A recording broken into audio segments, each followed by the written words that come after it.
Welcome to RBN creatives media. నేను మీ నక్షత్ర. ఈరోజు కుక్కట్పల్లిలో చాలా ఘనంగా పేర్ టు స్టైల్ డిజైనర్ స్టూడియో అయితే లాంచ్ చేశారు. సో ఈ లాంచింగ్కి బిగ్ బాస్ 7 విన్నర్ అయిన పల్లవి ప్రశాంత్ గారు కూడా వచ్చారు. రైట్ నో మనతో పాటు పల్లవి ప్రశాంత్ గారు ఉన్నారు. తన మాటలతోనే తెలుసుకుందాం ఈ డిజైనర్ స్టూడియో ఎట్లా ఉందో. నమస్కారం పల్లవి ప్రశాంత్ గారు. నమస్తే అక్క, బాగున్నారా? బాగున్నా, మీరు బాగున్నారా? బాగున్నా. ఫస్ట్ మనం కంగ్రాట్స్ చెప్పేది అన్నకి. అన్న కంగ్రాట్స్. అన్న చాలా కష్టపడ్డాడు. ఇప్పటి నుంచి కాదు, గత బిగ్ బాస్ పోకముందు ఇట్లా అన్న పరిచయం. చాలా మంచిగా అనిపించింది. ఇట్లా studio designer wear studio designer studio ఎట్లా ఉంది అసలు? మీరు విజిట్ చేశారు కదా. Pair to style designer studio చాలా అంటే చాలా నచ్చింది నాకు. ఎందుకంటే పర్సనల్గా చెప్తానా, మా అక్క కానీ మా అమ్మని ఇట్లా తీసుకొని ఒకసారి నేను వస్తా అన్న. మా అక్కనైతే షాక్ అవుతుంది.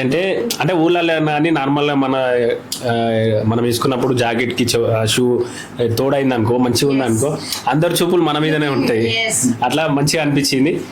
ఒక్కసారి మీరు అందరు వచ్చి విజిట్ చేసి అన్నకు సపోర్ట్గా ఉంటారని మనస్ఫూర్తిగా. జ్యువెలరీ కూడా వీళ్ళ దగ్గర డిఫరెంట్ గా దొరుకుతుందని విన్నాను. అవును, చూడు ఒకసారి మీరు కూడా ఇటు కానీ అటు కానీ, అంటే కంప్లీట్లీ వెరైటీ ఉన్నాయి. అంటే మన హైదరాబాద్లో ఎక్కడా లేదు ఇప్పుడైతే.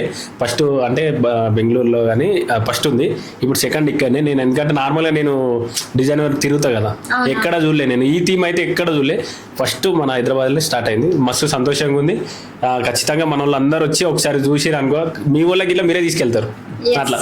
సో మనం సామ్రాట్ గారితో కూడా మాట్లాడే ప్రయత్నం చేద్దాము. హాయ్ అండి, నా పేరు సమ్రాట్ ఒకడే. ఇలాంటి కాన్సెప్ట్ మన తెలంగాణ ఆంధ్రాలో ఎక్కడ లేదు. ఇది మొత్తం యూనిక్ స్టైల్ ఉంది. ఒక్కసారి మీరు విజిట్ చేస్తే మీకు అర్థమవుతుంది. థ్యాంక్ యూ అండి. వీళ్ళ అడ్రస్ వచ్చేసి కూకట్పల్లి, నిజాంపేట్, పాలంపల్లి విల్లా నంబర్ 6.